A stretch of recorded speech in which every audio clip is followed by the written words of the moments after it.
Welcome, ladies and gentlemen, and everybody in between, to the Vacant Wrestling Podcast. My name is Tyler, and you might be noticing, first off, there's a video. You can see my face now. That's pretty cool. But also you might be noticing that I'm by myself when normally I'm joined by a couple other clowns. And that reason is, normally we record on Sundays because, on Sundays we talk wrestling. But this week, we're going to talk wrestling on Monday. So the rest of the guys were unable to join me this week. So I decided, and we decided, actually, excuse me, this is a team effort, that we wanted to still get you something this week to listen to and some wrestling to get locked into this week. So I'm going at it alone this week, and that's totally fine. We'll be back next week, hopefully. I don't believe that I will be missing it because I feel like it's just a question of whether or not we'll be able to actually make the times that we set to record these shows. Life's crazy. We're all working full time. So it's tough to line up our schedule, but we're trying to dedicate Sunday evenings to talk wrestling. And sometimes it just doesn't work out for everybody. So you got me this week. Hopefully you enjoy it. We got a big week of wrestling this week. And a little bonus, because we didn't record on Sunday, is that this week we're also going to be talking about the NXT PLE Battleground, which took place at the UFC Apex, out in Las Vegas, Nevada. And honestly, despite all of the criticism that has gone around on the internet, I thought it was a pretty good show. Other people were kind of surprised there wasn't a big, a big surprise, a big shock. Honestly, I get it. And we'll talk about it in a little while. But we got some other stuff going on this week as well. We got Liv Morgan, slithering her way into the Judgment Day. That was the word I was looking for. Trying to court Dominik Mysterio, continuing her revenge tour by taking everything away from Rhea Ripley. And now she's got her sights set on her mans, on Dom, Dirty Dom. Dirty Dom. It's that mustache, man. It's the mullet mustache combo. You can't beat it. Also, you got the best, arguably, in my opinion, the best segment in all of wrestling right now, which is Sami Zayn and the Alpha Academy stuff that's going on. Chad Gable is absolutely crushing it right now. Chad Gable's got some of the best work of his career going. Sami is a solid Intercontinental Champion. Raw is cooking right now. In my opinion, Raw is absolutely cooking. Sorry, I just hit my microphone. I'll get better at that. But Raw is absolutely cooking right now. SmackDown, not so much, in my opinion. But, it happens when you have a smaller roster. But for Raw, it's a living, breathing ecosystem. There's stories happening in the middle of other stories and interweaving. We got the Liv stuff with Dominik, but we also got Braun Strowman trying to take out the Judgment Day, feuding with JD McDonough in particular out of that. You got the Damian Priest as world champion. And can the Judgment Day support Damian Priest as the champion? Can they follow Priest's orders? Priest is very particular on don't get involved in my matches, but they still do. There's some tension between Finn and Damian. There's a lot going on right now in wrestling. So we're very, very lucky to be able to consume it. But let's dive in. So opening up Raw, we had a segment where Liv kind of forced her way onto Dominik in the corner. Dominik's like, hey, get away. And Finn Balor actually stepped up and was like, hey, stay away from my Dominik. Stay away from our mans. And, as Liv was like, I'll leave the ring, but, maybe he doesn't want me to leave the ring. And she's looking at Dominik, all suggestive, and she runs her hand through Dom's mullet as she gets out of the ring. And to me, and other people picked up on this too, but didn't really think anything of it. Some people think it wasn't really what it came across as. It looked like Dominik kind of popped out a smile a bit. It looked like he was kind of like, he's kind of giggling it off, liking the attention a little bit. Maybe there is something going on behind closed doors. We've seen all the background shots of them walking into locker rooms and out of locker rooms during interviews in the background, and Liv getting out of the same car that Finn was in and stuff like that. So there's definitely something going on there, and I think that this is all just an act. And I think eventually the end goal of this story is going to be Liv taking Dom away from Rhea, Judgment Day kind of falling apart. I think that this is going to be the end of the Judgment Day very soon. I think when Damian loses that world title, I think Judgment Day's done. I think it's over from there, and I think we get Finn Balor, Damian Priest feud, non-title. We also get Liv and Rhea, a returning Rhea Ripley. She's not coming back anytime soon, according to reports, and that's totally fine. That allows the story to really cook and breathe, and for Liv to really come across as this calculated, evil, maniacal, manipulative heel, and she's doing a very, very good job in that. I'm loving everything that Rhea Ripley's not Rhea, what Liv is doing right now. Rhea's probably doing great too, but she's out on the sideline rehabbing that injury, but we miss her dearly. The Raw Women's Division especially misses Rhea Ripley dearly, but yeah, so far we're cooking over on Raw. I think what's going on, I think at the end of the day, we are going to get Liv and Rhea. Dominik involved somehow. I really want that custody of Dominik match, but I think that it would kind of put a damper on the title itself. I think that title needs to be front and center. I think if there was no title involved, we could see a custody of Dominik ladder match, and I think that's funny to talk about. But I think it's one of those things that sounds funnier on paper, but when it's actually happening, when there is a perfectly valid and prestigious women's world title involved in this feud, it'd be taken away from if the forefront of this is the custody of a grown man, a grown married man who also has a girlfriend and also may or may not have a side chick. So I don't know. That's just my thought on that. I think we're off to good things though. I think we're definitely off to good things. Now, moving on to the first match of Monday Night Raw. Ludwig Kaiser got his one-on-one match with Sheamus, and I'm loving that they are pushing Ludwig Kaiser as the singles guy. He's doing a good job so far. He attacked Sheamus before the match. He kind of did the shoulder chop to the back of Sheamus's leg, and was really focusing on that right leg. I think it was the right leg during that match.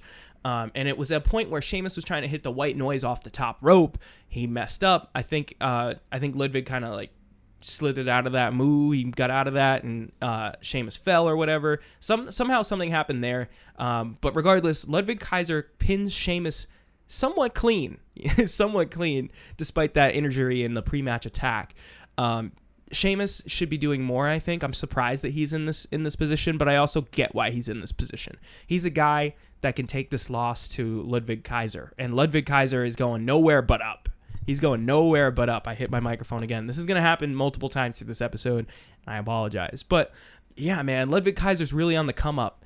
I think that it's a good place for him to be. I think it's a really good place for him to be. He's in a feud with Sheamus. It's a TV feud. That's cool. He's still using Gunther's entrance music. We didn't hear it when he came out because he obviously ran out and attacked Sheamus during his entrance. But after the match, they still played Gunther's music. Def Rebel's going to have to come up with some horse shit for Ludwig Kaiser. Hopefully it's actually good. I really hope it is good, but it's Def Rebel. Can we really be confident in that? They did have a banger, though, Ethan Page. We'll talk about that later. But yeah, so Ludwig Kaiser beats Sheamus. Pretty decent match. Let's see where this goes from here. But yeah, the next match on the card, Finn Balor defeats Dragon Lee. Carlito came out, continuing his work with the Judgment Day, distracting Dragon Lee. I don't think it's really that Carlito wants to be in the Judgment Day. I think it's just an enemy of my enemy is my friend type of thing. Again, these interweaving stories, right? Carlito turned on LWO, attacked Dragon Lee, attacked Rey Mysterio, all that kind of stuff. And Rey still has that animosity with Dom that's never going to end. I feel like it's never going to end. We still need to get Dom to go over Rey in that one-on-one matchup. We still haven't gotten that yet. I don't think. I'm pretty sure. We deserve it, and so does Dom, especially. So yeah, it's an enemy of my enemy is my friend type of thing. So Carlito distracts Dragon Lee, allows Finn Balor to win. Thank God that Finn Balor got a clean win. I mean, I can't even remember the last time that Finn Balor had a clean one-on-one victory. My luck, it's probably something recent, and I just can't think of it. But good to see Finn Balor still getting a win, even if it is just against Dragon Lee. It is what it is. And Carlito and Finn then are attacking Dragon Lee until Braun Strowman makes the save alongside Rey Mysterio. So again, Braun is now inserted into this Carlito LWO somewhat Judgment Day. So you got the Braun Judgment Day thing, you got the Carlito LWO thing, and then by proxy, because Carlito's working with Judgment Day, you have Judgment Day LWO. I think it's pretty sick. Let's see where it goes from there. And next up, we have cinema right here. We have cinema. So Sami Zayn and Alpha Academy are in the ring, sans Chad Gable. So it's only Maxine, Otis, and Tozawa who come out. And they read Sammy a note from Gable, who isn't out there. And in this note, he's saying that Otis is a child who can't hang on to the Money in the Bank briefcase. Remember, he dropped that to The Miz at, I think it was a TLC event, something like that. It was definitely a late in the year Survivor Series. Survivor Series, TLC, something like that, where Miz picked up that Money in the Bank briefcase. And then he called Tozawa. He said something about Tozawa I think it was something about Tozawa's dancing. Maybe. I could be wrong. But the most important ones were Otis and Maxine, in my opinion. Maxine being a Barbie that no one wants or no one wanted. That was a good one. A knockoff Barbie or something like that. Listen, Gable is cooking right now. He's doing some of the best work he's done. He's genuinely a piece of shit. And that's exactly what Chad Gable needs to be doing right now. So they're reading Sammy this note, basically trash-talking all four of them, Sammy and the rest of the Academy. Some back and forth happens. Eventually, Gable comes out and attacks Sammy from behind, and that it was all a ploy to distract Sammy, so he's not expecting an attack from Chad Gable. So pretty solid logic there. Pretty great. And after all this happens, Gable's then disciplining Otis again, and then Tozawa steps up again, trying to stop it. Like, hey, I'm just trying to defend my buddy here. And Gable then turns on to Tozawa. And this is like I feel like this is almost like triggering, This is almost like triggering. This is like textbook abusive relationship, no matter what type of relationship it is, Like, you see other people getting disciplined, you don't want to step up. You're the one that steps up, and then they turn on to you, and you're trying to protect the other person that was being abused by the same person.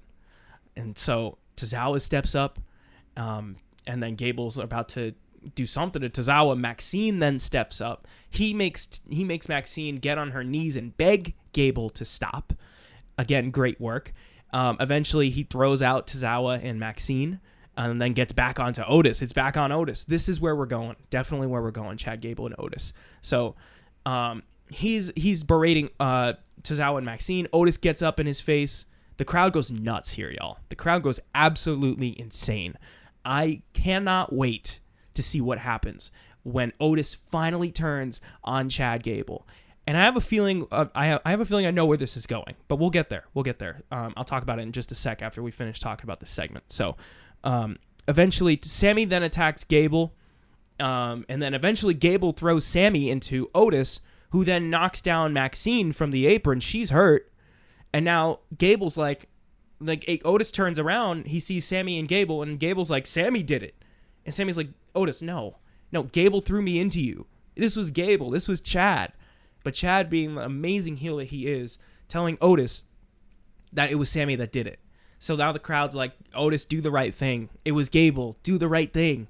Do the right thing here, Otis. And then he turns and he picks up Sami Zayn and slams him. And the crowd, the reaction, the crowd was eating out of the palm of everybody's hand involved in this segment. Seriously. The pops when Tozawa stepped up, when Maxine stepped up, the booing when he made Maxine get on her knees and beg him to stop. And the crowd especially lit up when Otis gets in Chad Gable's face. You immediately know that that's where they're going. I'm getting goosebumps just talking about it right now.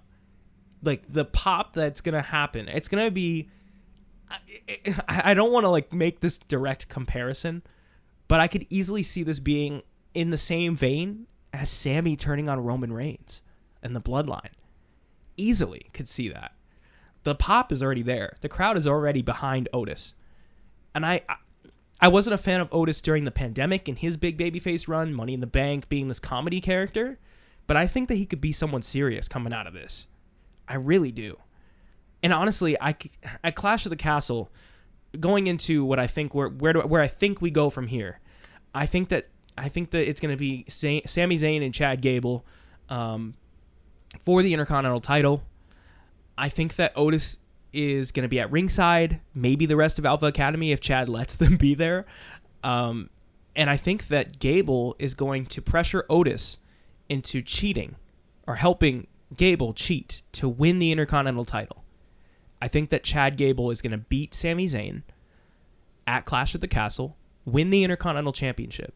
I don't think the turn is happening at Clash of the Castle. I think that Chad Gable, and I think this is the difference a lot of people tend to have with the story. A lot of people think that Otis is going to turn on Gable before he wins the Intercontinental Championship. I don't think so. I think Gable is going to win the Intercontinental Championship thanks to Otis. Otis is going to be like, yes, I finally did it. I finally made him happy. I finally did something right. But Gable still going to be berating Otis, treating him like garbage, abusing this man and the rest of the Academy.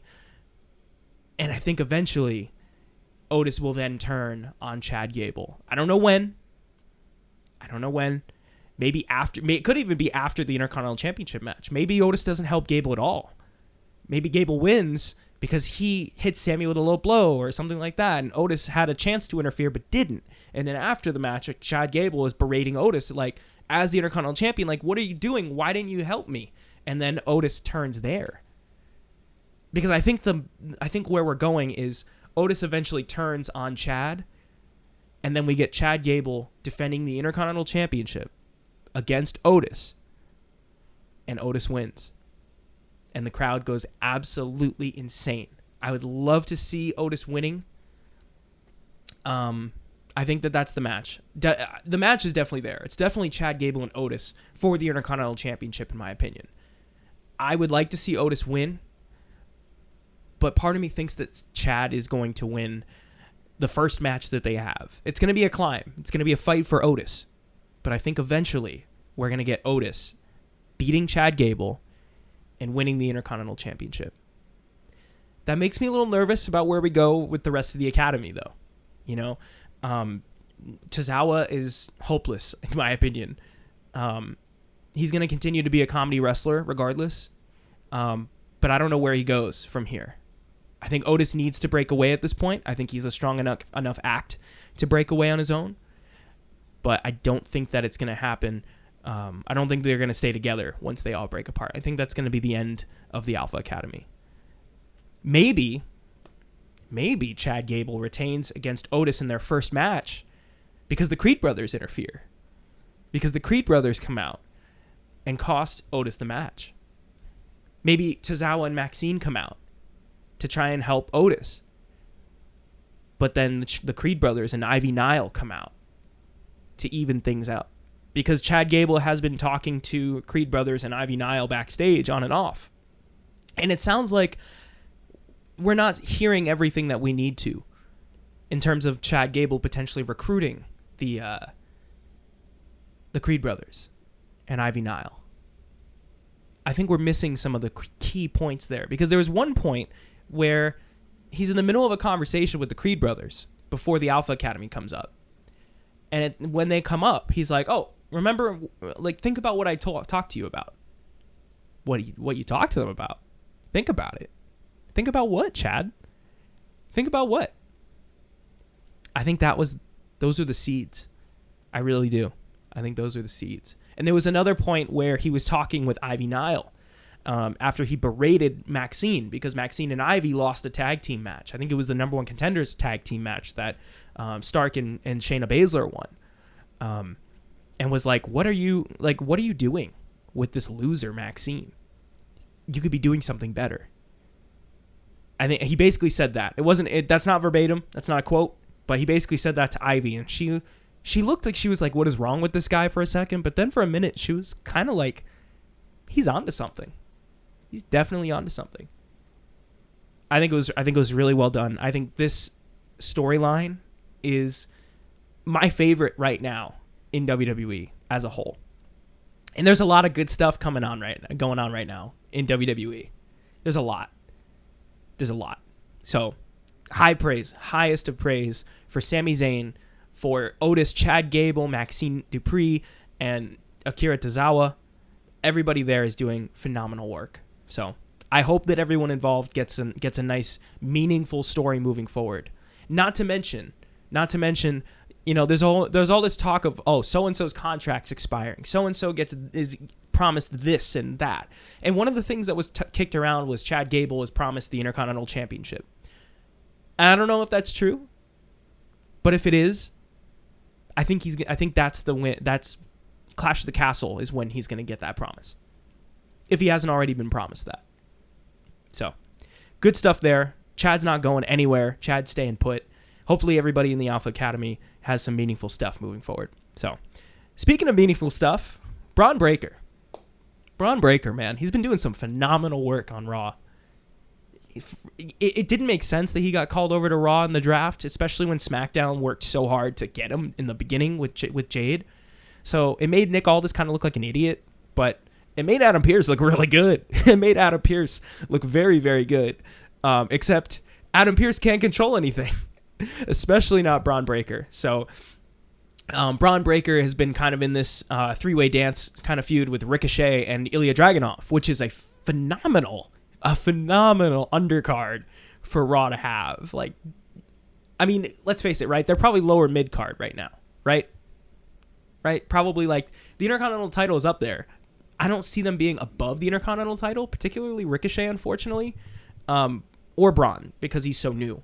Ilya did have that match with Jey Uso, so maybe, but in my opinion, it's a solid undercard feud. Like whoever wins this feud, it's going to be Braun, but I wouldn't say it sets Braun up for a mid-card title. I don't think Braun needs a mid-card title yet. I don't think he needs any title yet. So it's a solid mid-card, undercard feud, whatever you want to call it. So, Braun faces Ricochet one-on-one, and Braun Breaker beats Ricochet, and it was a great match. It was a very good match.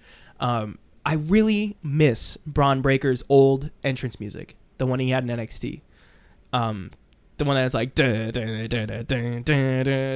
kind of vibe is so much more him than whatever this garbage Def Rebel made for him. I don't know why they changed it. I really don't. His music doesn't fit. In my opinion, the music doesn't fit. I gotta call Def Rebel out where I can, because I remember being a fan back in 2009. That's when I first started watching wrestling, and I was able to recognize everybody's entrance theme. Everybody's, right? If I could hear it, I could name it. So now with Def Rebel, I feel like I can't even guess. Like, I know Randy. It's all the people that don't have a Def Rebel theme.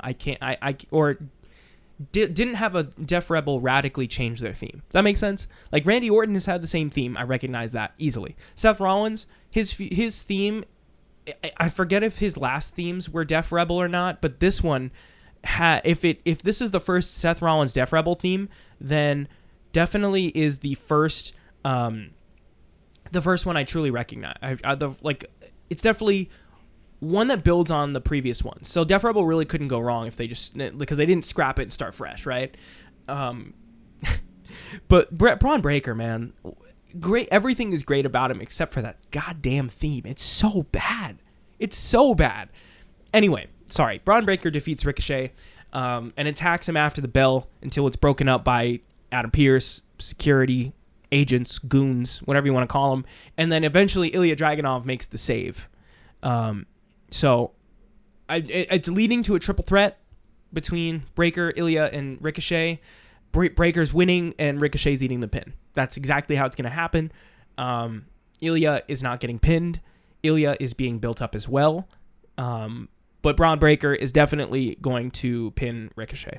And unfortunately, Ricochet's contract looks like it's going to be coming up soon if it hasn't already expired.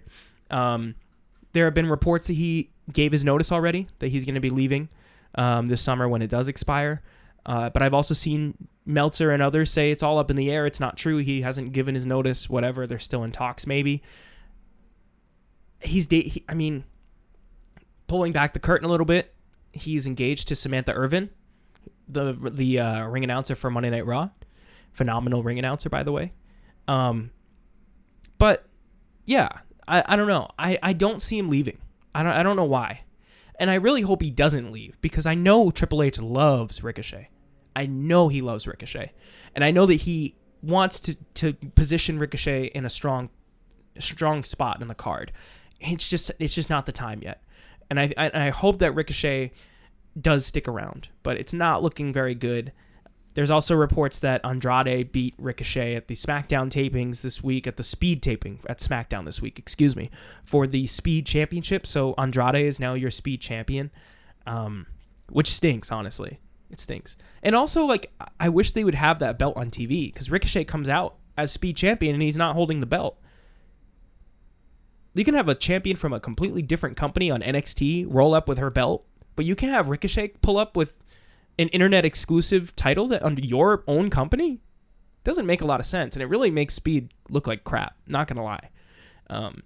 So Andrade is your Speed champion. Ricochet loses to Braun Breaker. Ricochet might be out the door soon. I really hope not, but if he does leave and go elsewhere, first off, he's going to find a job elsewhere. Whether TNA or AEW scoops him up, he's going to one of those two. But I wish him the best regardless. He's a phenomenal talent, so any company would be lucky to have him, even WWE.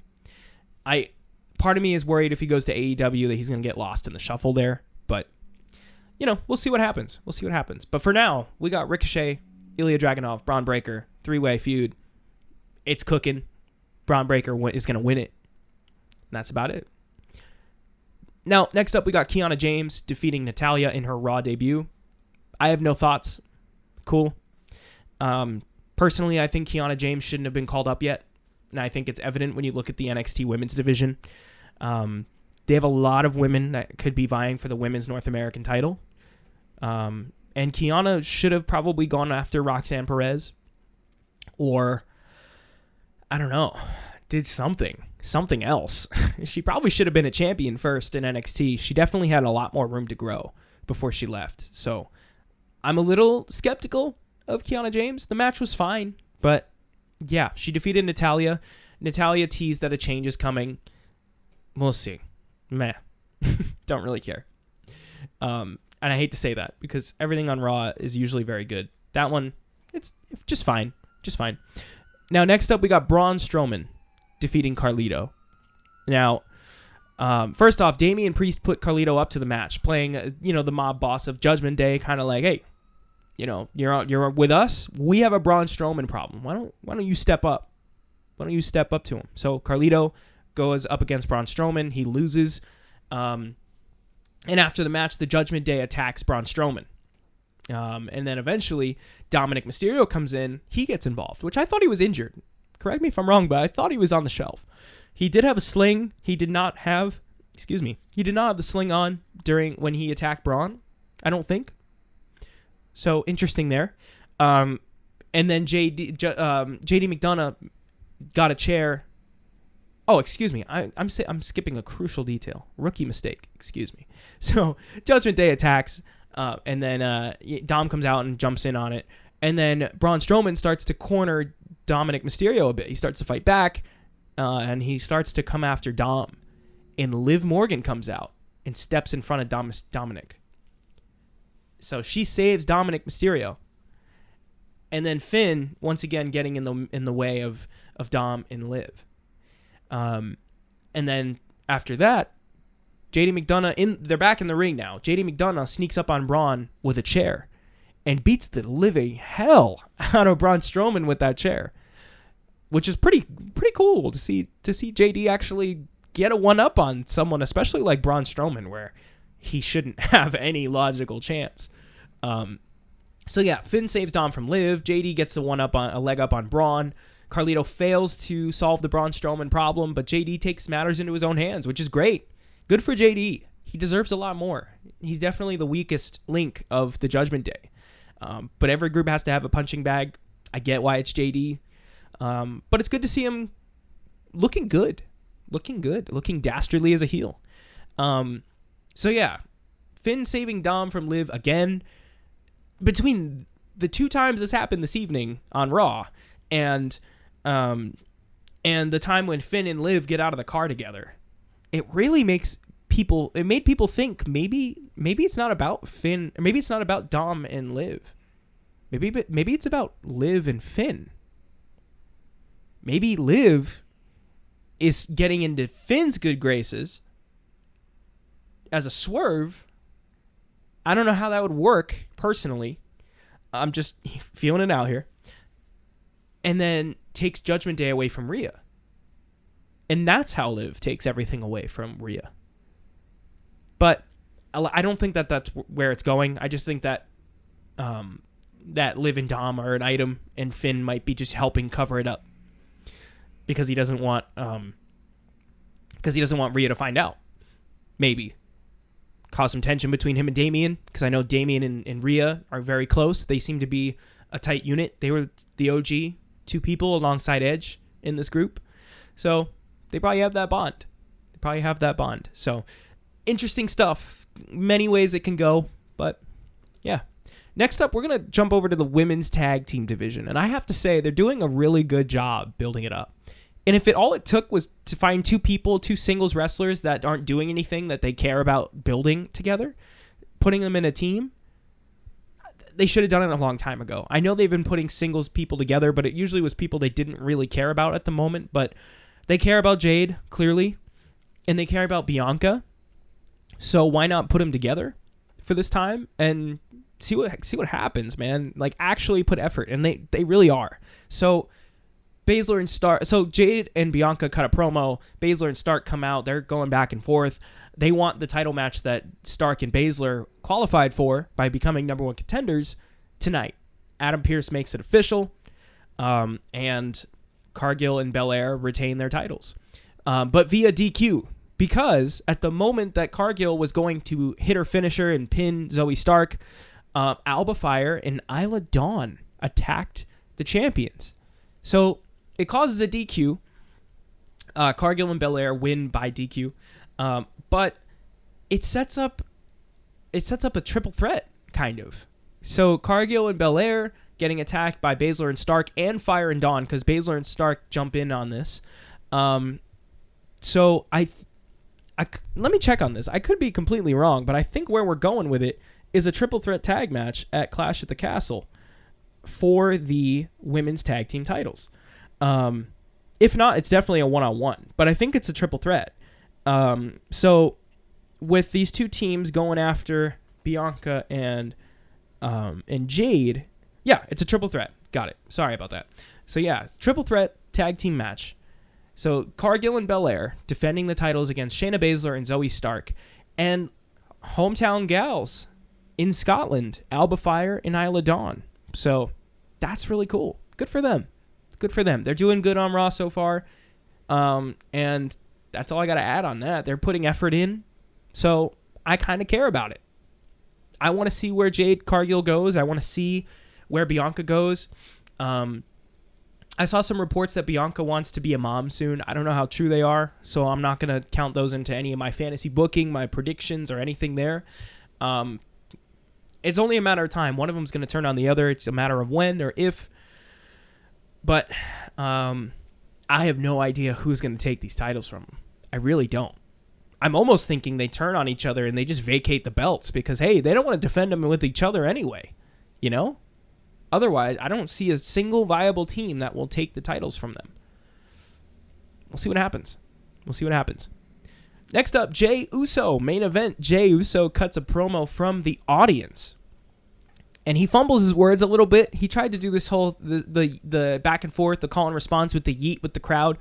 He was like, I'm gonna climb the ladder, yeet, climb to the top of the ladder. Like, he kind of fixed himself.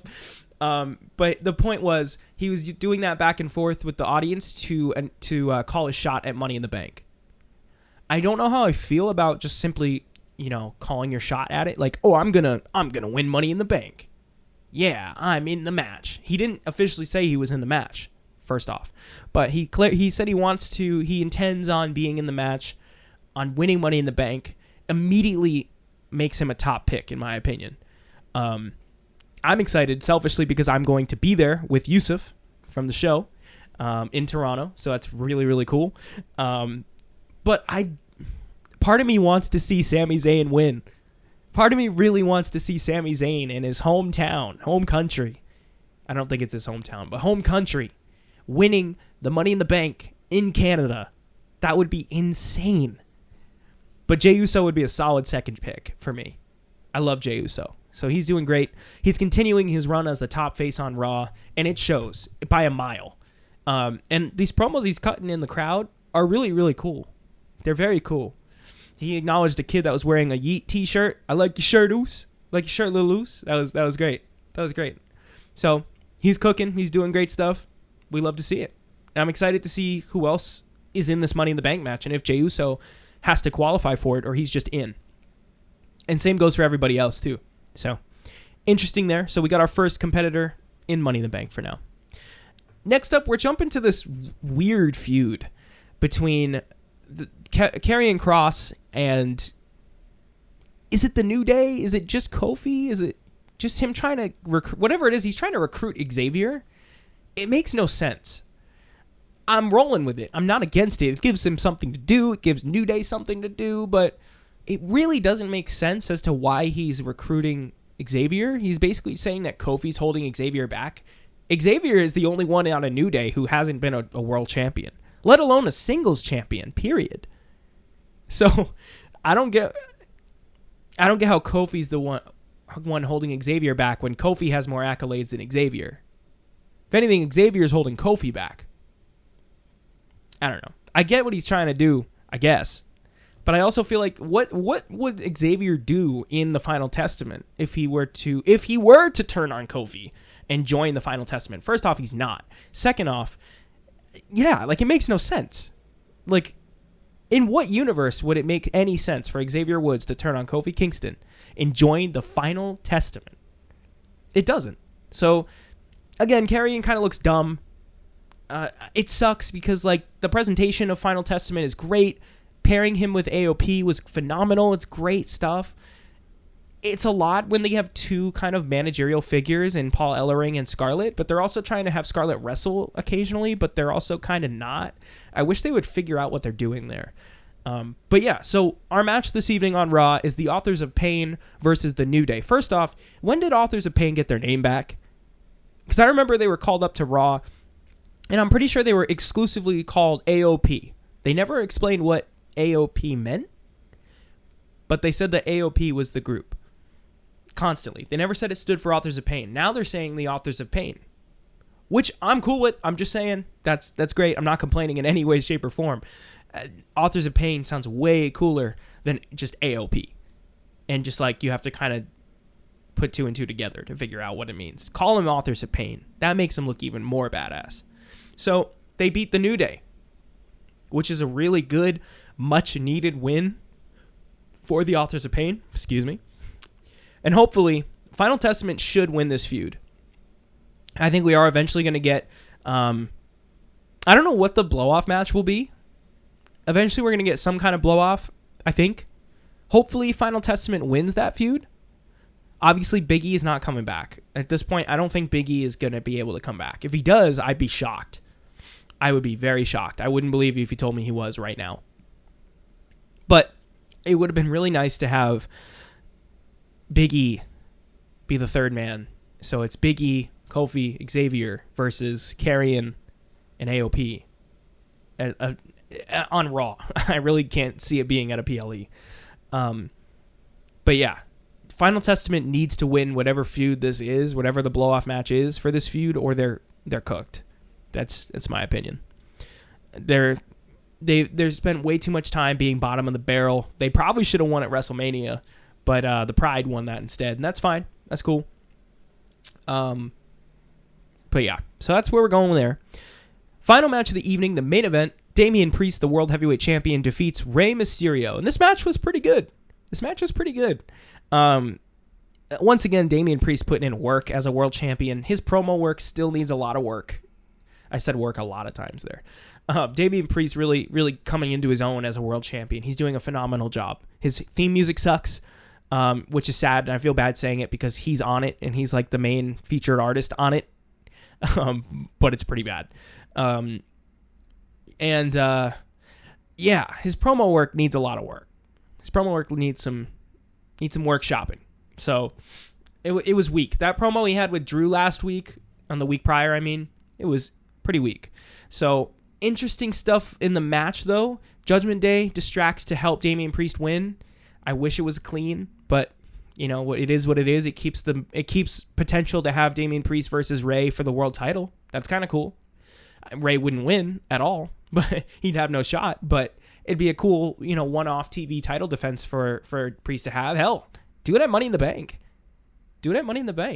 You know, we have one more pay-per-view between Clash of the Castle and SummerSlam, where Gunther is going to challenge whoever the champion is. So if all goes well, Priest should be the champion going into SummerSlam, I think. So we'll see what happens there. But yeah, so Drew sneak attacks Damian Priest after the match, and it's looking like Drew is going to kick the shit out of Damian, But then Cole says something about being a hypocrite, I think, or something like that. Cole said something. Drew overhears him, and he's like, yo, Cole, what are you saying about me, man? What are you saying about me, Cole? And then Priest uses that moment to take advantage. He takes control and chokeslams Drew through the announce table to close the show. So Damian then gets the win. He looks dominant against Drew, which I think that was one thing for me that scared me a bit, was how strong will Priest look in defeat against Drew. I think a segment like this will really, really help to keep Priest looking like a threat, because I think on paper it doesn't seem like a very even matchup. It seems like Drew is the favorite to win. But for a couple of reasons, I think that Drew's not winning at Clash of the Castle, and that makes me kind of sad. But we got a couple of reasons why. So first off, when this match was first announced, I immediately was like, Drew is winning. There's no way he's not winning. There's no way Drew will not win in his home country, in front of his fans. There's no way. But I think that he's losing. There's no way there's no way he wasn't going to win. But two reasons why I think that Priest will retain. Well, actually, let me talk first. Here's what I initially thought was going to happen. We were building this whole thing of Priest knowing what he's doing and Judgment Day not listening, and it coming to bite them in the ass. What I thought was going to happen in Clash of the Castle was some kind of shenanigans where the Judgment Day interferes to try to help Damian win, and it backfires. So Drew capitalizes and wins the title. But what I think now is going to happen, because of two things. Two reasons.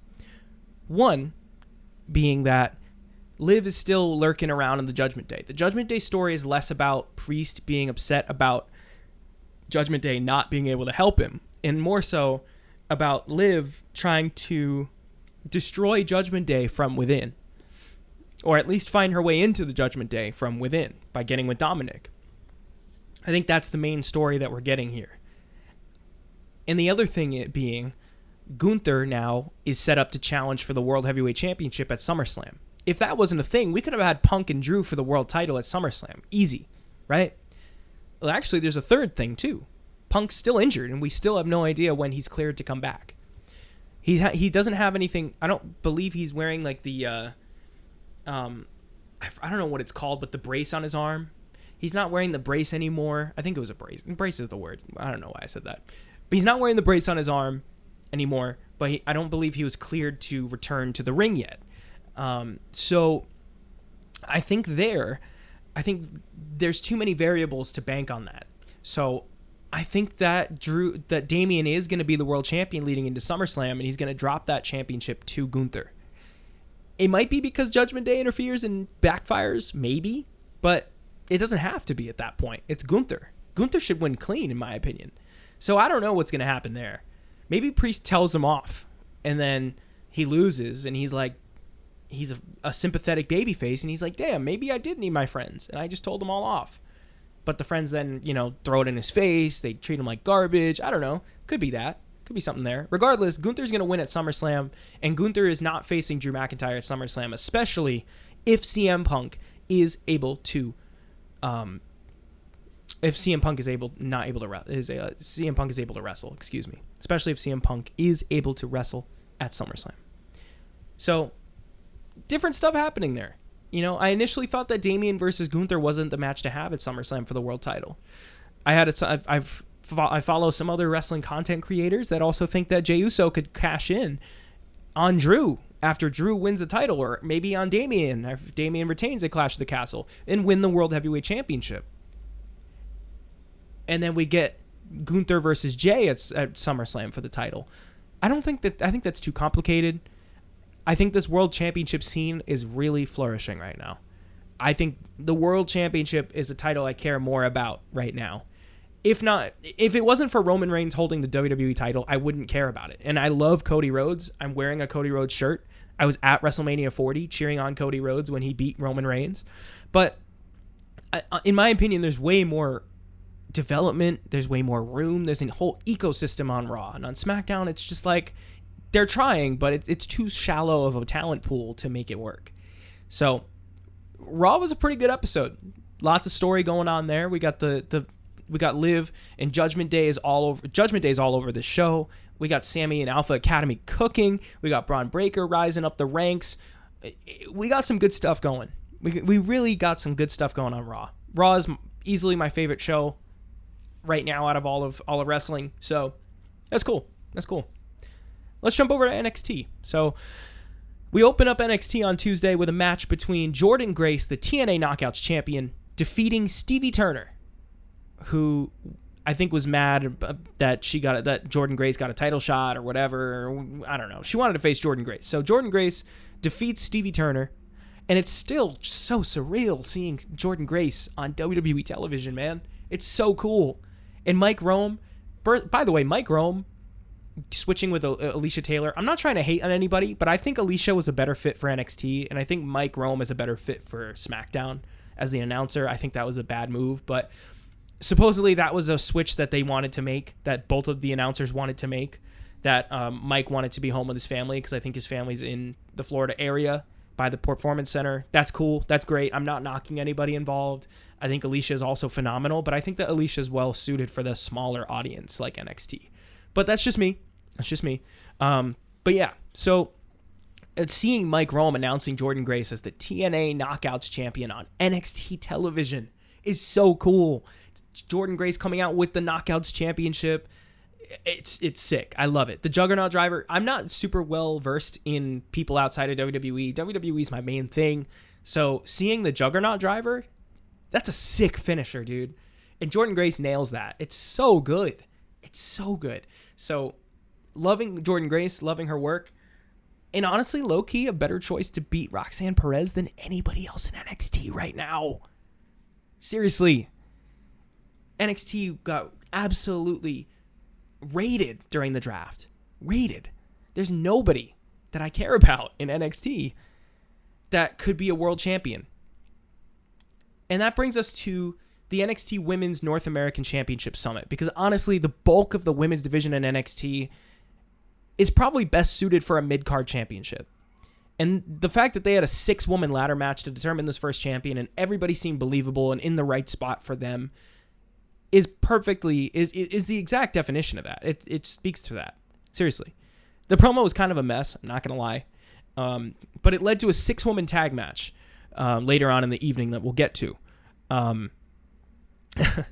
The funniest moment in it was Booker T marking out when Jada Parker was saying that Lash was focused on more than Big Trick Willie or Big Tricks Willie or whatever. That was a funny joke. But yeah, I think also Lash then also went to Trick and was like, hey, we got to stop whatever this is. I got to focus on winning a title. And honestly, good for that. Good for that. You don't need a man. You need a championship. You're here for the bag. You're not here for love. You're here for the bag. Great. I love it. They're actually dating in real life, but it's fine. They don't need to be acknowledged that they're dating on television. So, cool. Great. It helped build the match up. Did it make me more excited? No, I already kind of knew the match was going to be good. Fallon Henley has been a standout in the build. She's been a great heel. I'm surprised they turned her heel to begin with, but they did. So, that's cool. Yeah. So, a great match to look forward to for the pay-per-view, and we'll get to that. Speaking of the women's division, taking full force in the first half of the show, honestly all over this show to be honest, but Jasmine Nix defeated Thea Hale. Why is Thea losing? You need big faces. If anything, if there's anybody out of NXT right now that's not involved in this North American Championship picture, the women's title, the mid-card women's title, it's Thea Hale that needs to look strong. We have a heel champion in Roxanne Perez. We need a strong face. I think Thea Hale is one of the people that could be realistically, with enough build, take the title off of Roxanne. And they're having her lose to Jasmine Nix in a random match. Why? Didn't make any sense to me. She should have been in the North American Championship match to begin with. I don't get it. I really don't. So, good for Jasmine Nix, though. I forget if this was her first match. I think it might have been. I could be wrong, but... Or no, it wasn't. We saw her. I saw her at No, I didn't see her. She didn't wrestle yet, I don't think, because she was injured at Stand and Deliver, I think. She was, like, accompanying to the ring. I could be wrong. Definitely could be wrong, but yeah. So Jasmine Nix beats Thea Hale. Good for Jasmine. Why are we making Thea lose? Don't know. Anyway, some backstage stuff happens with Shawn Spears, and eventually he runs into Javon Evans.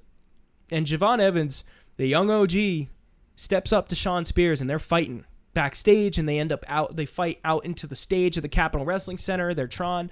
They have a lot of faith in Javon Evans, and he's great. He's really great. He could easily be the guy that could take the North American title off of Oba Femi. Oba's cooking too. Oba's been great, but Javon Evans is the future of NXT. He, in my opinion, pairing him with Trick Williams is great. The friendship there, very cool. I think I could see Javon very easily taking the place that Trick Williams is holding now. It's only a matter of time. And the dude is crazy good in the ring. He's so athletic and super high flying. He's got some good moves. So all the best. I hope Shawn Spears gets a win at some point. It's not going to be against Javon Evans if that's the feud. Just saying. Next up, we have a match for the NXT Heritage Cup, which, by the way, they call whoever's holding the Heritage Cup, they call them the Heritage Cup champion. I feel like that's so awkward. Why don't they just call him the NXT Heritage Champion and say that the match is for the Heritage Cup? You know, the holder is the champion, but they're holding the cup. I don't know. It feels weird to me. Anyway, they teased using the catch clause both sides. So Tony saying he could use it to have any member of the family fight any member, and then also Damon Kemp saying he could use it to have any member of the No Quarter Catch crew fighting whoever they choose out of the family. Because the match was originally billed as Tony versus Damon, but then they started teasing the catch clause on both sides. But then they ended up just having the match as billed anyway with Tony and Damon. Didn't really make any sense. Why were they teasing that? I don't know. But anyway, Tony D'Angelo beats Damon Kemp to retain the NXT Heritage Cup. I don't know why D'Angelo's holding this. I'm not going to lie. D'Angelo could very easily have been a top heel to go against Trick Williams. I don't understand why they did this.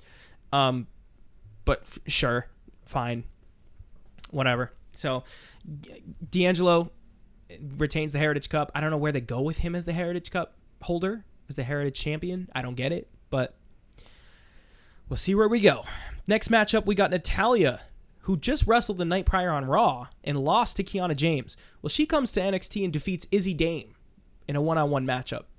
First off, why is Natalya winning against an NXT talent by a roll-up? I don't get it, man. I really don't. But sure, it makes Izzy look strong, I guess. And Natalya teases another change. So, cool. We'll see where it goes. I don't know if that means she's going to NXT, if she's going to turn heel, what it's going to be. But she definitely needs a change, that's for sure. So, hopefully it's something good. Next up, we got a segment with Obafemi and Wes Lee hyping up the NXT North American Championship match at Battleground. And Gallus attacks both guys. Gallus is looking really tough at this point. Gallus is looking good. I'm a big fan of what Gallus is doing in NXT right now. But it's also interesting that Obafemi and Wes Lee then have to work together to fight them. It's interesting. NXT is so much of like faces and heels working together. And we'll get to it again in this next match. But crazy, man. It's crazy. Next up, we got a 6-woman tag match. The one that was made during the NXT Women's North American Championship Summit. That was a mouthful. Sol Ruka, Michin, and Jada Parker defeat Lash legend Fallon Henley and Kalani Jordan. I don't understand why this happened this way. So you got Sol Ruka and Michin faces teaming with Jada Parker, who's supposed to be a heel, against two heels, Lash legend Fallon Henley, and a face, Kalani Jordan. It's interesting to see the faces and heels working together in NXT, but I don't understand why they worked together in this particular match. But Sol Ruka got the win. That's great. She was my pick to win at Battleground. At that point, I started doubting myself, doubting if she's going to win. And I look at the people on the other side, on the losing team, Lash legend Fallon Henley and Kalani Jordan. I could have picked I was thinking it was going to be Sol Ruka or Lash legend winning this matchup, with Fallon being a dark horse pick. And we'll get to the match itself, but when Sol won, I was like, okay, she's not winning anymore, which really sucks because I like Sol Ruka a lot. And her finisher is crazy. The Soul Snatcher, dude. Nuts. Have y'all seen that? Where she like does like a flip into like a cutter? Crazy. It's crazy. And I don't know how she or anybody else who does the move with her can actually pull it off. But they do. So, Sol Ruka, Michin, Jada Parker get the win there. So at that point, I'm like, Lash or Fallon is probably going to win. But we'll get to it. So, decent match. Next up, to close out NXT, Ethan Page signs his NXT contract. And throughout the whole night, Ava's talking about how much stress it is on her, that Ethan's got this all these demands, and like, okay, if you don't want to sign him, just don't sign him. So the logic there was weird. But some notes about it. Trick said that he and Ava have built NXT to what it is now. And that's actually very true. They both were in NXT from pretty much day one. Trick was there day one with Carmelo. Ava came shortly after, working with Joe Gacy. And what was the name of that faction? I forgot the name of it. But the faction that had the grizzled young veterans as well as Joe Gacy. That was a good... well, I don't want to say it was a good faction, but it was definitely an act in NXT that happened. So it's cool. And now Ava's the GM. I don't know. Something about Ava just isn't working for me. I don't know what it is, but she's gotten a lot better, but I feel like something's missing. But it's better. It's better than having a straight up bad GM figure. She's doing okay. She's doing all right. She definitely represents NXT as a brand, as a GM. But Ethan Page, man, he's killing it. I don't understand what AEW didn't see in him to push him. I don't see what TNA didn't see in him to push him when he was in the North with Josh Alexander. And then I think Ethan Page left. I don't know all the details, but I'm surprised they didn't push Ethan Page more. They only pushed Alexander more. And Alexander's great too, don't get me wrong. But Ethan Page, man, overlooked for too long. But he's the perfect foil for the megastar Trick Williams. He is perfect. And it's evident during the match with Trick at Battleground.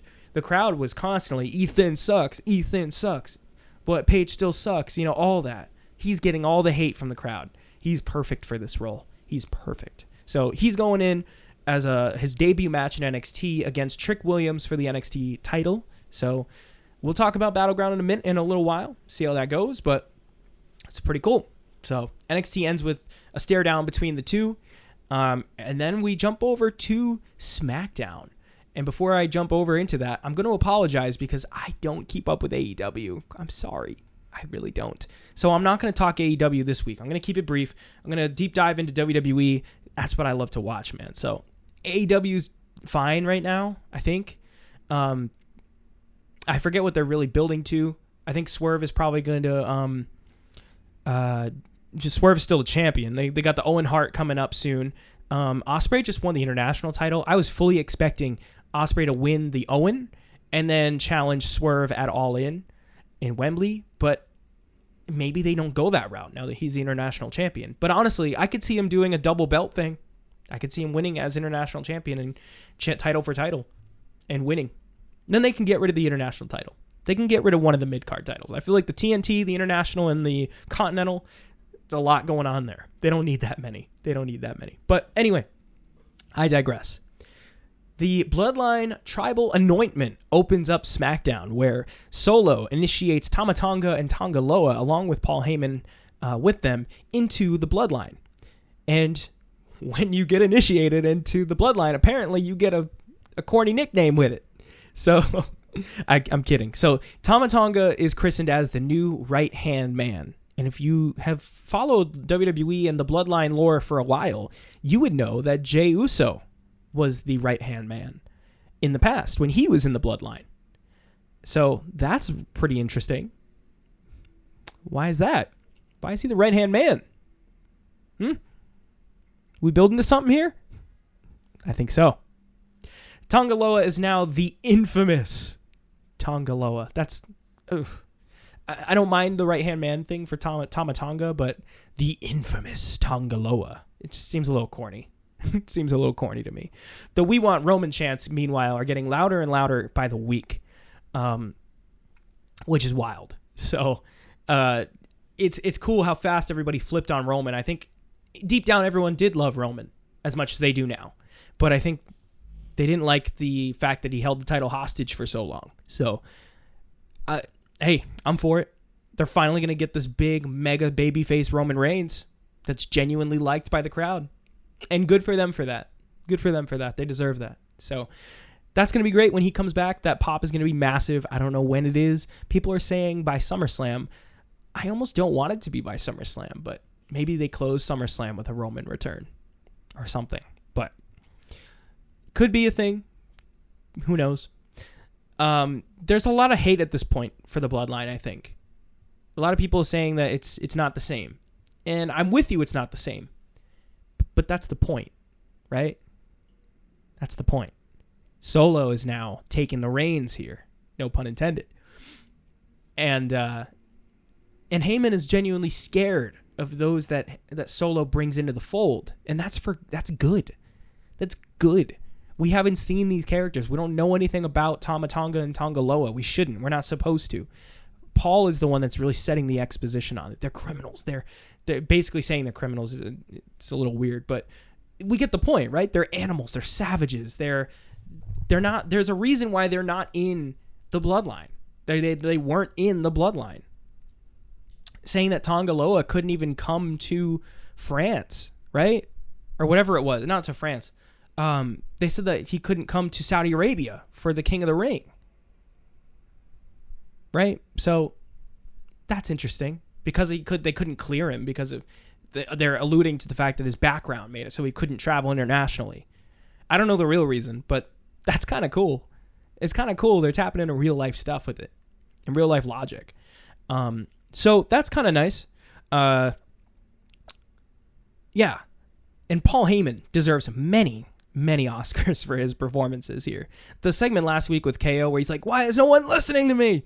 That was great. That was great. I get that the bloodline is not where it was in the past. But after WrestleMania, that's the point. Jimmy Uso lost to Jay. Roman Reigns lost to Cody. Big time. The main thing that was keeping the bloodline above everybody else. And at that next level was the WWE Undisputed Universal Heavyweight Championship. And they lost that. They're in shambles. Roman's not there. Their biggest guy, the anchor, the reason the bloodline's all here is not there. Of course they're not going to be the same. But they're trying. They're trying. And they're still a main event act. And Solo is crushing it as this glove-wearing, suit-wearing thing. And I like this rebrand. And I mentioned this in the chat at one point in the Vacant Wrestling chat with the rest of the guys. I'm loving that we went from Bloodline in tracksuits to Bloodline in business suits, in like real suits. I think it's pretty cool. So they pressure Heyman to thank Tama Tonga and Tonga Loa for saving him over from Kevin Owens the previous week. And Paul is very scared, like, thank you, Tama Tonga, and thank you, Tonga Loa. Like, he was very scared. And they eventually, Kevin Owens runs out, brawls with everybody. The Street Profits make the save. Bada bing, bada boom. You know how it works, right? We got a 6-man tag main event. We get the Bloodline, Solo, Tonga Loa. I can't even like shorten their names really. And then KO and the Street Profits in the main event. Bobby Lashley's out with an injury, by the way, so that's why the Street Profits are heavily involved. I bet that Bobby would be the one involved if it wasn't for that. I think they probably would have pivoted and had Lashley and Profits feud with the Bloodline and not Kevin and Orton. But Orton, I think, is injured. Bobby is injured, so gives KO something to do. That's pretty cool. Women's tag team action again. Again, we're really trying to build. I feel like the women's tag title scene is real strong. It's looking real bright going into this week, and I think they're really trying to really build a world or ecosystem around Cargill and Belair because they're going to need it because they're going to be unstoppable, truly. And there was a point during SmackDown where Tiffany Stratton finds and approaches Nia Jax backstage, and it's like, hey, listen, you're the queen. I know you can handle things on your own, but I got your back. Letting you know I got your back. So I think they might eventually do Nia and Tiffany as a team at some point. And I think at that point, that would be the next viable team, I think, that could take out Cargill and Belair that I mentioned. I said earlier, I don't know if anybody could. I could see them doing it, honestly. with Nia being built up as strong as she has been, she's the queen of the ring. She's unstoppable. She's had matches with Becky, with Rhea. She's going to have a match with Bayley at SummerSlam. Like, after SummerSlam at some point, I think they're the ones that are going to take the tag titles off of Bianca and Jade. But who knows? We'll see. Tiffany is still a top contender to win Money in the Bank. So, yeah, who knows? So, anyway, Stark and Baszler are at ringside at the ramp, and then Alba Fire, Isla Dawn are on commentary. So, Cargill and Belair defeat Indy Hartwell and Candice LeRae. They've been kind of doing a little feud on SmackDown after the kickoff match at not Clash at the Castle, King and Queen of the Ring. First time having a kickoff match in a while. That's great. We should probably have more kickoff matches. I think it does nothing but help people that didn't make the main card, but if they don't want to blow a feud off on television, or they want to do a one-off match to build somebody. I think it's a net positive. I don't understand why they got rid of it, but that's just my opinion. I might not watch every one, but I think it helps regardless of what actor story is on it. I think that there's plenty of TV time to go around. And plenty of stars, so you may as well make use of it. So, anyway, both the teams attack after the bell once again, double teaming Cargill and Belair, but this time the champions stand tall. So, looking great going into their tag title defense, I suppose. Now, jumping over to this next segment, Cody Rhodes comes out, and all leading up to this point, like, I think pretty much in between every segment, they cut to Cody Rhodes waiting in the back entrance where, the wrestlers go through their own security to get in the building through the back so they can get to their locker room and wrestle their matches, right? So Cody's waiting there all night. All this is like, yo, dude, don't wait here, man. Go do something else. And like, I don't know. Cody basically is like brushing it off. Like, no, this is personal. I want Styles. So Cody's angry. This is angry Cody Rhodes. Just to make everyone aware, Cody Rhodes is very angry. He wanted to make sure that people knew that he was angry, it felt like. But, yeah, so we're after this whole fake retirement thing that Styles did last week, which was phenomenal, by the way. No pun intended.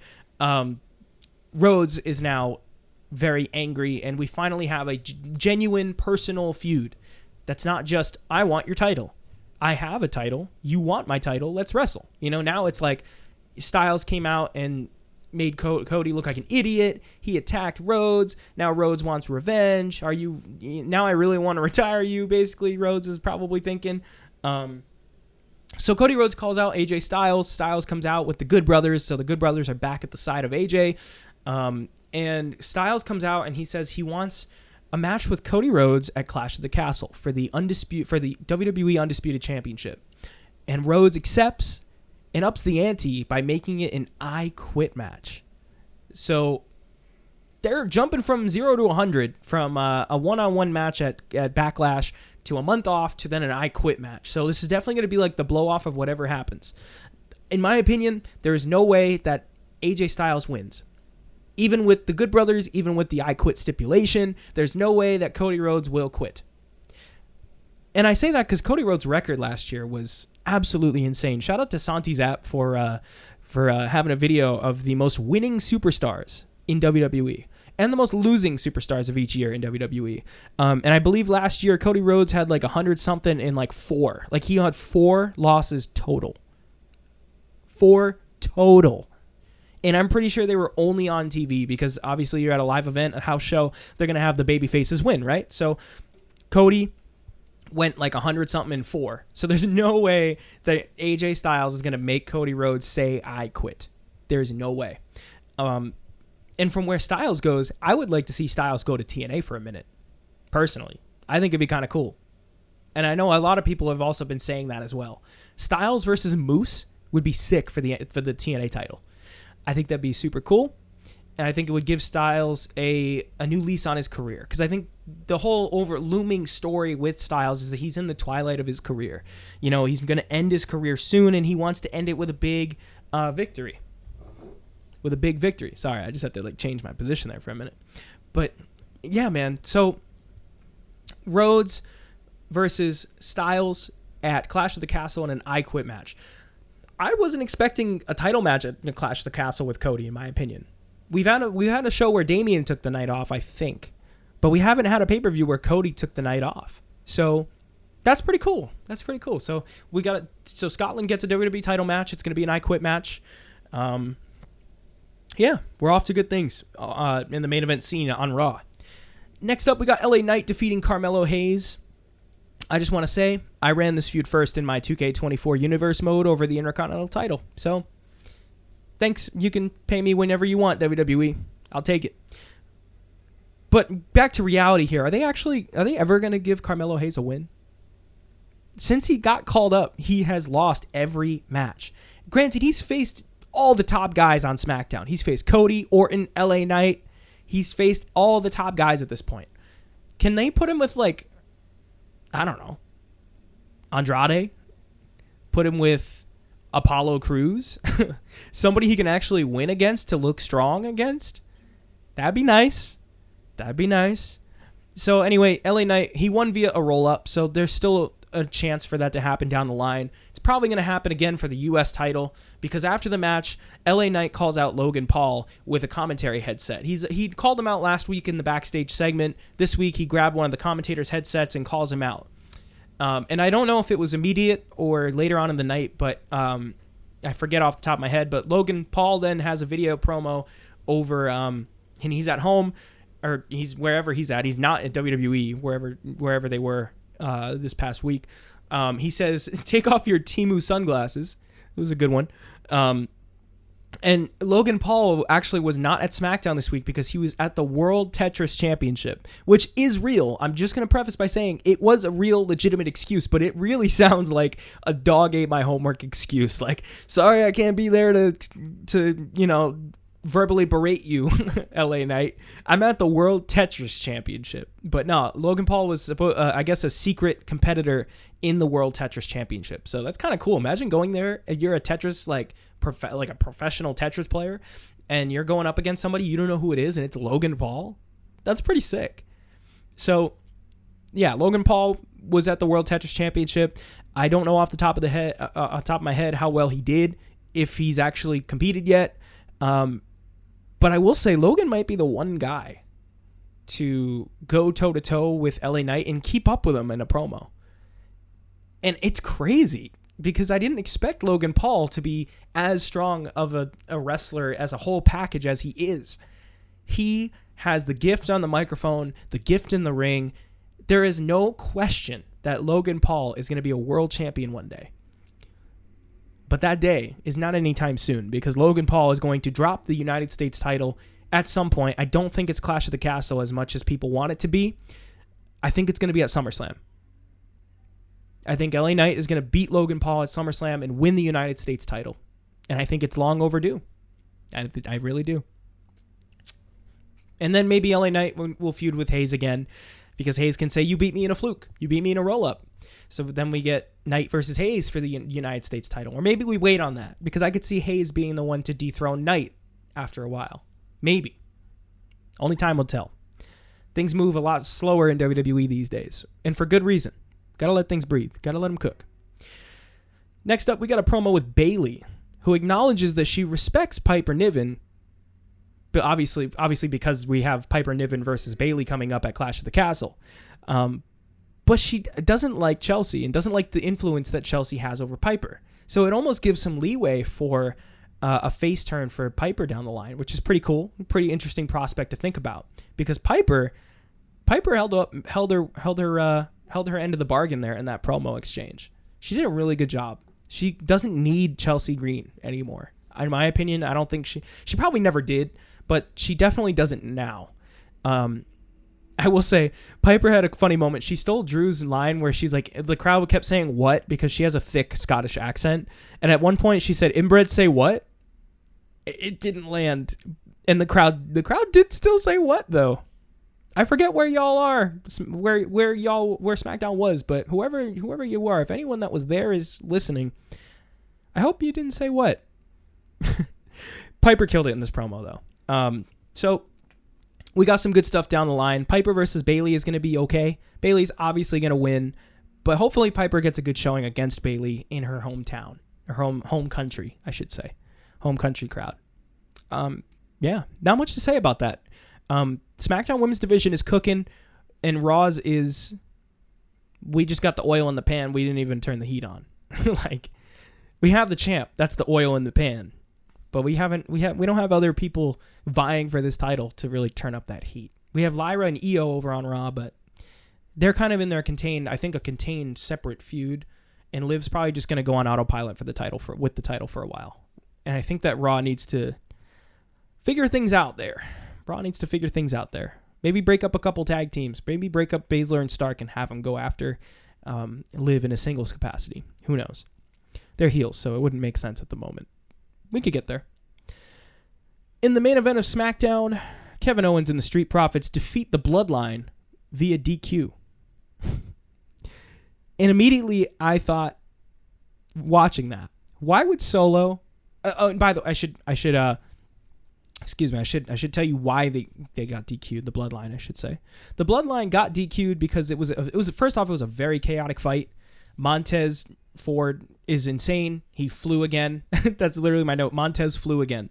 He jumped over the corner turnbuckle and took out a lot of people. He went flying. Crowd popped huge. He's a monster. He's an animal. He's over as hell. He's going to be a great singles guy. But so eventually, in the ring, Montez is doing whatever. He's killing it. Solo hits him with a chair and gets the Bloodline DQ'd. And again, I immediately thought to myself, watching that, why would Solo want to get the Bloodline DQ'd if wins and losses matter? Remember a couple weeks ago when this was all starting just after WrestleMania? Probably a couple months ago at this point, but Solo was like, losing matters, right? To Paul. And Paul's like, yeah, Solo, wins and losses do matter. And so things need to be corrected if people lose, right? That's right, Solo. That's right. And that led to Solo kicking Jimmy Uso out. And now all of a sudden, it's okay to just smack Montez Ford with a chair and get yourself DQ'd and lose? I hope Solo gets some discipline from somebody later on. Maybe it's the right-hand man or the infamous that does something to reprimand Solo. It's not going to happen. It just doesn't make a lot of sense, especially with Solo really caring about wins and losses, supposedly. But anyway, the match was fine. The Bloodline beat the faces down after the match. Solo there was an interesting moment where Solo went for the Samoan Spike, right? But he changes his mind, and instead, he's like, he's got his thumb up. He's ready to jab it into Ford, and he goes, never mind. He runs backwards off the rope and spears Montez Ford. So we got Solo doing his best Roman Reigns impression. And then they triple powerbomb Kevin Owens through the announce table. Triple powerbomb is very important in the Roman Reigns backstory. Remember, the Shield used that move very often. There's probably nothing about there's nothing like insinuating anything about Rollins or Moxley coming in, but it's just it's an interesting little nod because like of all the moves, they hit the move that Roman was the anchor of that triple powerbomb, and Rollins and Ambrose usually helped on the sides. Kind of cool. It's kind of cool. It's a small detail that probably means nothing, but it's a nice little thing, an Easter egg, if you will. If you followed it in the past, then you know what this represents. So it's cool. It's pretty cool. So SmackDown ends with the Bloodline standing tall after a loss. We'll see if they get any any repercussions. From that loss, or if Solo will just brush it off. Maybe it's part of his character, but it doesn't really feel very logical. And now we get to the bonus section of our podcast here. We have NXT Battleground, which took place in Las Vegas. And I really enjoyed it, man. I thought it was great. We got the NXT Women's North American Championship ladder match. Kalani Jordan defeats Sol Ruka, Michin, Fallon Henley, Lash Legend, and Jada Parker to win the Women's North American Championship. It's interesting. Lash and Fallon Henley both had sick entrances. Fallon had this giant fur coat and a cowgirl hat. I don't know how long she's been wearing it, but I love it. As part of the heel character, I think it's great. Lash's entrance is sick. I love the superhero-esque metaphor Tron thing. It was basically like, because normally when the metaphor comes out all together, it's like the music's playing and like one person lights up and then the other person and then a third and then a fourth. But when it's just one of them or two of them, it's just their part of the screen that lights up and they're standing there in their silhouette. I think it's super cool. I think that's great. I love it. Lash should have... I was so surprised that Soul, Ruka, or Lash Legend didn't win. And I was moderately surprised that Fallon Henley didn't win. I was very surprised that Kalani Jordan won because she flew very much under the radar in the build for this, I feel like. A couple good spots. Kalani ended up ducking and splitting under the ladder a couple of times to dodge it. Like someone... Like I think it was Lash that had the ladder in her hand. I could be wrong, but somebody had the ladder in their hand like horizontally and went to run forward at Kalani, and then she ducked. And then they turned around and went back the other way, and then Kalani did a split to like duck underneath it again. So I thought that was really cool. It was cool. She had some good moments. Man, again, the Soul Snatcher. She hit 2 of those in this match, and they both made the crowd pop huge. The commentary, Vic Joseph and Booker T react so well to that every time. And it's really it's the next RKO, I think. And other people have said that, and it's not my prediction. I'm with it, though. It's the next RKO, I think. It looks so hard to pull off, but it looks so cool in execution. And everybody had their moments in this match. I feel like nobody really outshined anybody else, and no one really felt like they lacked behind the pack, you know? But Kalani Jordan did feel like kind of a random pick, but good for her, man. I hope good things are to come of this division. I think that the next people that could take the title are the heels. I think Fallon Henley, Lash Legend, or even Jada Parker could take the title from Kalani moving forward. And we have a flourishing women's mid-card division for the first time in WWE ever. And that's really cool. Hopefully it works out.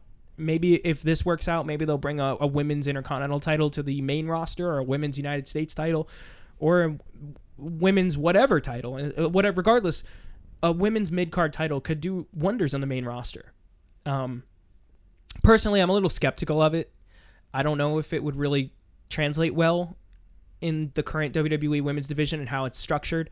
But in NXT, it definitely works. So maybe we'll get it in the future. Maybe not. Might be a while. Next up, the NXT Tag Team Championship match. Axiom and Nathan Frazer defeat Luke Gallows and Carl Anderson to retain. I was shocked by that result.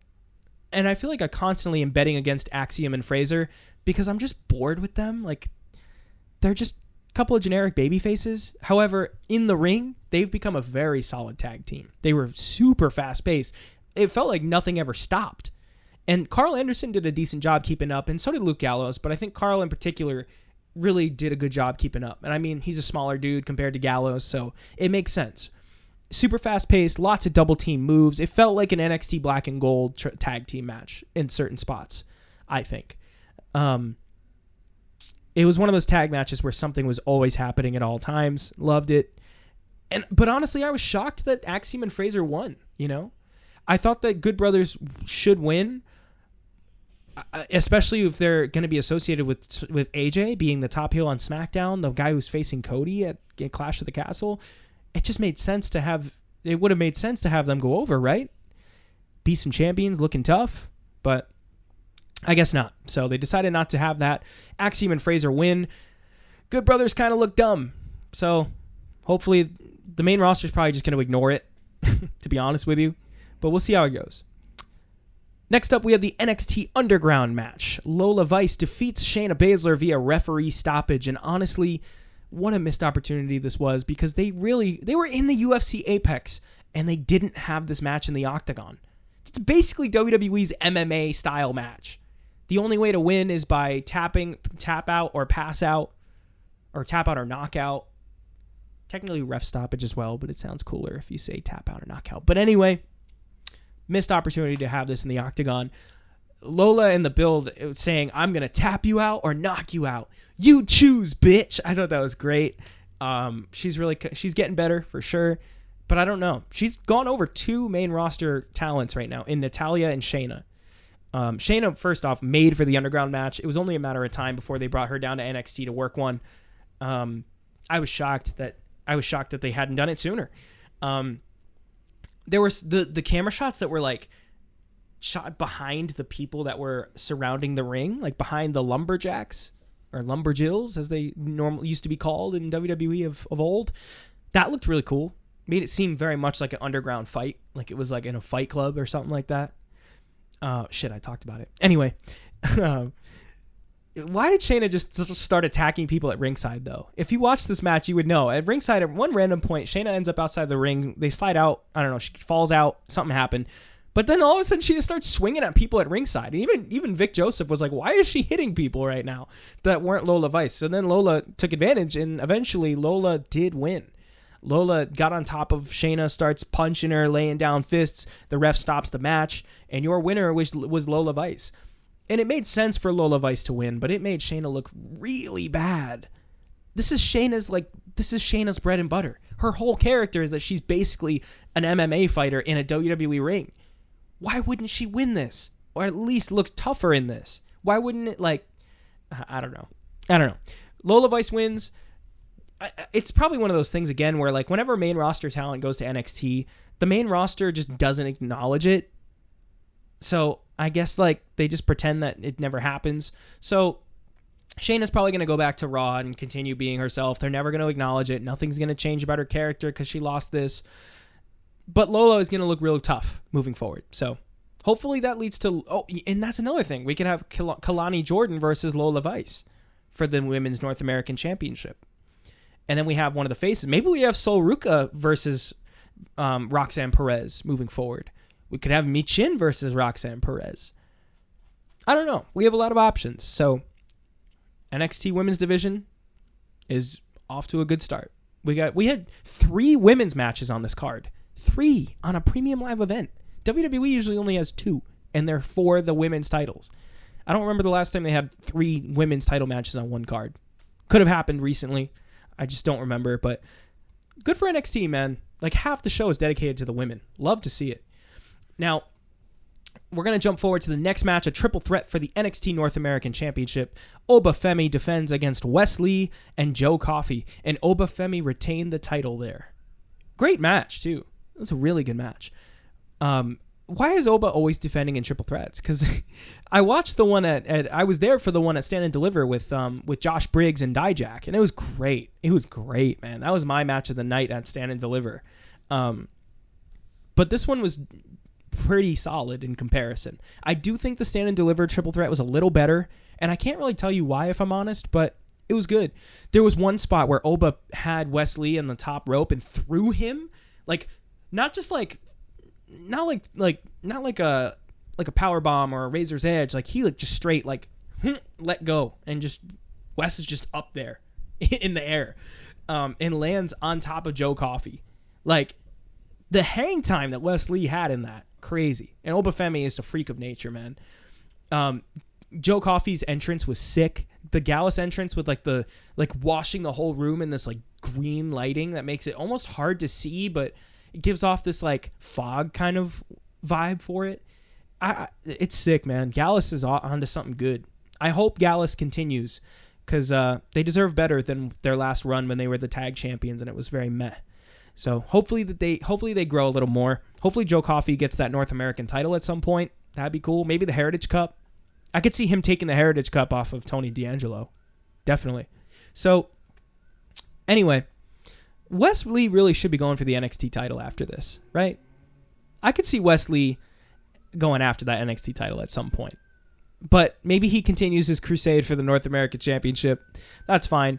There was one point where Gallus starts interfering and Oba just gets so mad. Like, he just goes, a switch flips and he's on another level. Crazy, man. Crazy.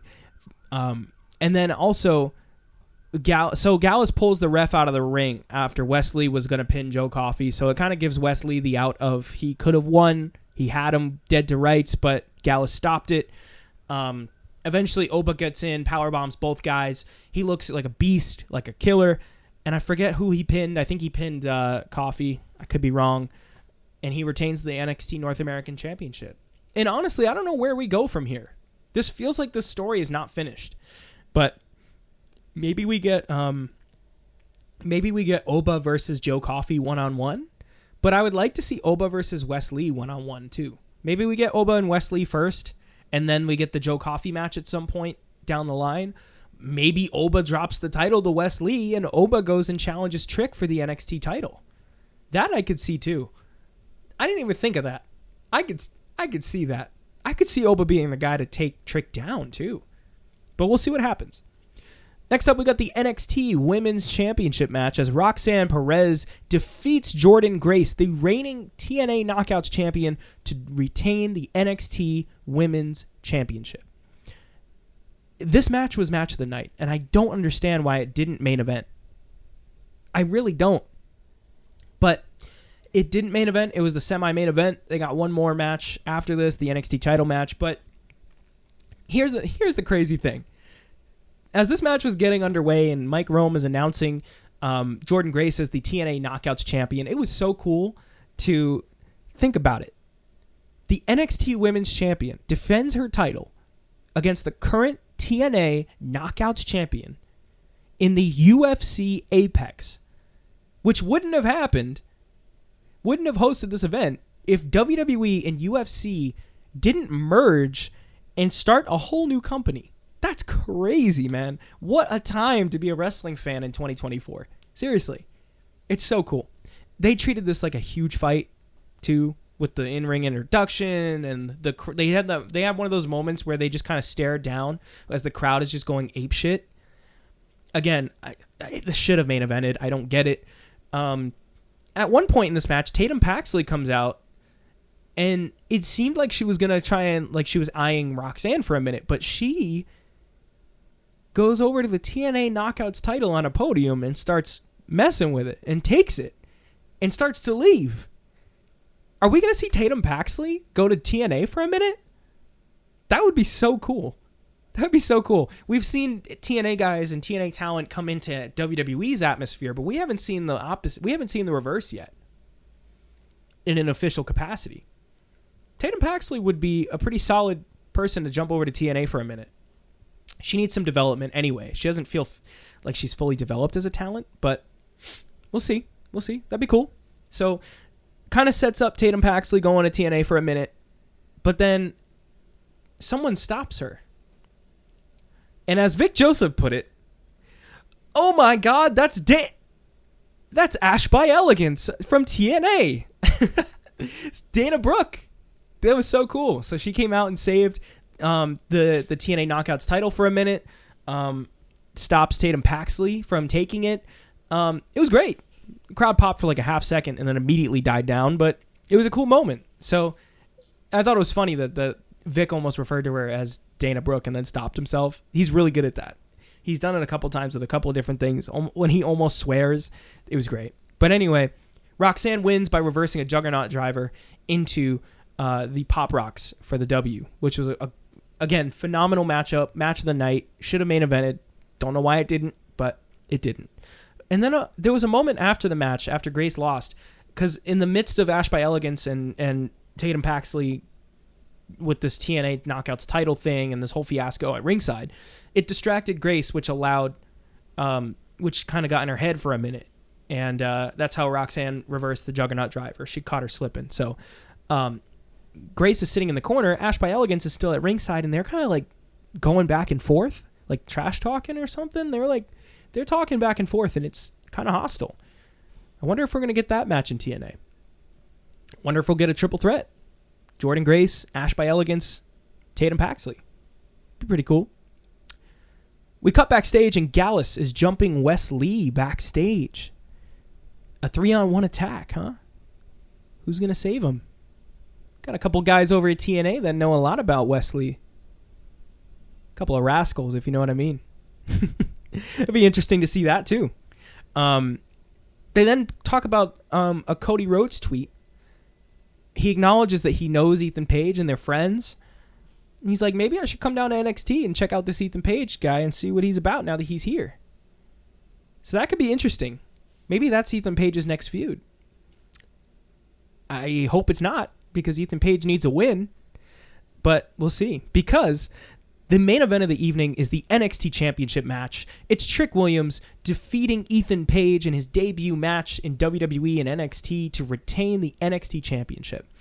Trick being the amazing flag bearer that he is for NXT. Again, he got the biggest pop by a mile. His entrance is a vibe. Like, his entrance is the crowd is part of the entrance at this point. The whoop that Trick. Whoop that Trick. Eventually, when Trick gets called up too, Booker T is gonna have to make cameos or have dubs in Trick's entrance, because man, I like it. That's Trick, man. It's great. It adds to the whole atmosphere. Booker's great too. I love it, and I love that he can be a goof but still add to the product. I think that's really cool. And Ethan Page's new theme, Ego. I thought that was pretty good too. So I mentioned Def Rebel had some bangers in there. That's one of them. So good on you, Def Rebel. You're doing great. Ethan Page's theme, well, you're not doing great, but you did great with this one theme. Ethan Page's theme was pretty good. I was curious if he was going to have one, because he came out in NXT without music at all and without a Tron.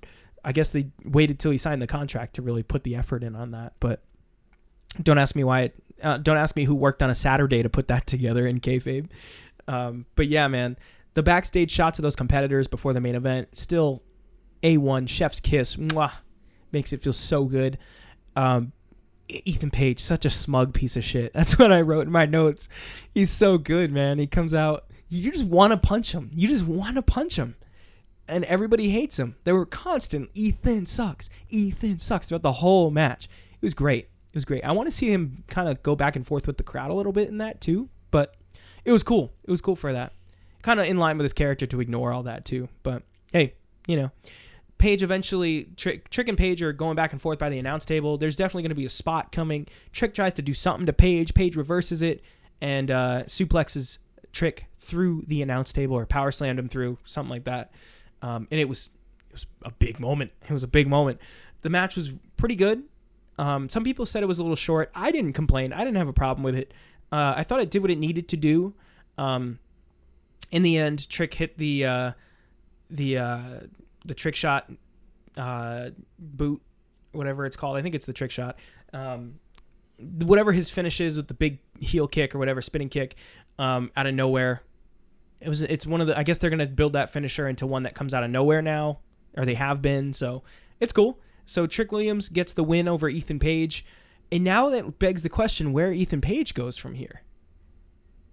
I honestly don't know where he goes from here or who he feuds with. He could just get another match with Trick. I mean, I don't want to see Trick defend against anybody else. I could probably see a Trick Ethan Page rematch at Heatwave maybe. Maybe Page wins at Heatwave. I thought that Page was going to win tonight. Imagine the turmoil that they could have had in NXT. Like, this guy who's a smug asshole comes in, debut match in NXT, calls his shot against Trick, attacks him, calls his shot, gets the match, and wins the title against Trick Williams? After all that they did to build the guy up? I think that would have made Ethan Page look like a dastardly dude. That would have made him look good. But he still looked good in defeat. It makes sense that he didn't win. And yeah, one of the biggest things that came out of this show was status quo amongst the wrestling community, I feel like, on the internet. And I can definitely see that. But I think that there was I think that there's a reason for that. Part of me was like, what if Jordynne Grace does beat Roxanne Perez? But come on. She's already the TNA Knockouts champion. Do you really think WWE is going to give her the NXT Women's title? No way. Maybe if she didn't have the TNA Knockouts title and she could be a champion on NXT for a while and she wasn't doing anything in TNA, but she's the Knockouts champion. I don't see it. I didn't see it. It was a good match. Part of me wanted Jordynne to win, but I knew WWE doesn't do that. We were already blessed enough to be able to get this matchup to begin with, let alone to have Jordynne win. Let's go baby steps here, y'all. So it was good. Trick beating Ethan Page was another status quo decision. I kind of expected that too. Trick was built up for months to dethrone Ilya Dragunov. I thought he was going to dethrone Hayes, who was going to beat Dragunov, but he didn't, which is fine. They still cooked with that story. It was great. But yeah, man, I didn't see Trick dropping the title that quick. So I don't know. Maybe he should have. I would have wanted to see Trick back in chase mode, to be honest. I think that there's a lot more mileage and a lot more legs with Ethan Page as a heel champion on NXT and having a lineup of face challengers. I think there's way more face challengers than heels right now in NXT. Ethan Page versus Wes Lee. Ethan Page versus Trick for, again, Ethan Page you can have against Tony if you want Tony D'Angelo to stay face. Who else is down there right now? I mean, Ethan Page versus a face Josh Briggs if you wanted to have a nice TV defense. There are some options, man. There are definitely some options. So, yeah, there's a lot of different ways that this could have went. The wrestling on NXT Battleground was phenomenal. So I can't see how anybody could knock that. And I hope that nobody did. So, yeah, good stuff coming out of it. So I would say my favorite thing this week, some of my favorite stuff this week, the Alpha Academy stuff is absolutely cooking, man. The Raw title scene, the World Heavyweight title scene is cooking. We got Priest in the mix, Jey Uso, Gunther, Sheamus could be there, Drew McIntyre, CM Punk's looming in the wings. Great stuff all around, man. The NXT women's mid-card division is great. It's off to a really hot start. Obafemi is kicking ass as the North American champion. He could very well be the one. He could very well be the guy to take it off a Trick. You also got Ethan Page coming up through the ranks. Like I said, where does he go from here? You know, there's a question for that too. We got on SmackDown. We have the Bloodline. You know that's still cooking. We still got to know where that's going. The rumor is that we get Solo versus Roman at SummerSlam. I hope it's not that soon. I think that we need to do a little more with Solo first. First off, he needs a win because I don't think he's really won anything. I think we need some more development on Tonga Loa and Tama Tonga. A good week of wrestling all around, I would say. A good week of wrestling all around. I'm looking forward to this coming Sunday. We got Clash at the Castle, or it might be Saturday if I'm not mistaken. One of the 2 days, Saturday or Sunday. It is June 15th. Saturday. Okay, Saturday show for Clash at the Castle. It's probably going to be in the early morning or afternoon in the States here. So hopefully on Sunday we can get together and record another podcast and for next week and talk about it.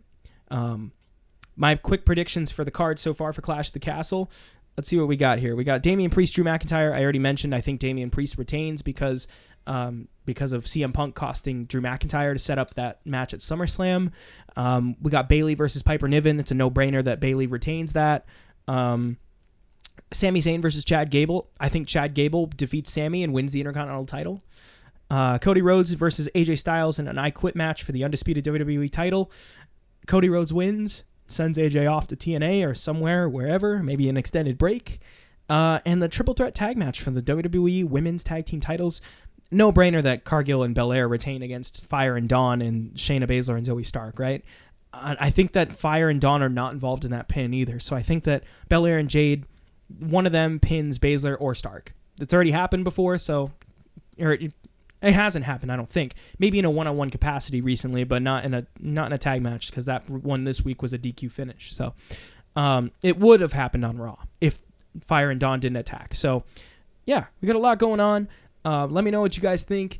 Don't forget to subscribe to the podcast on all the channels. We're on Apple Podcasts. We're on Spotify. We're on Amazon Music. We're on Google. Everywhere you can get a podcast, we're there. And if there's somewhere that we're not, please feel free to reach out to me and let me know. Reach out to us. I forget what our handles all are. Mine is at Tino98, TNO98 on my socials. That's my personal. I'm going to probably get a different one for this podcast in the future, but reach out if you need something, if we missed anything. But yeah, let us know what you think. Really appreciate y'all tuning in this week, and hopefully we'll see you next week with a full cast. So thanks again, y'all. Take it easy.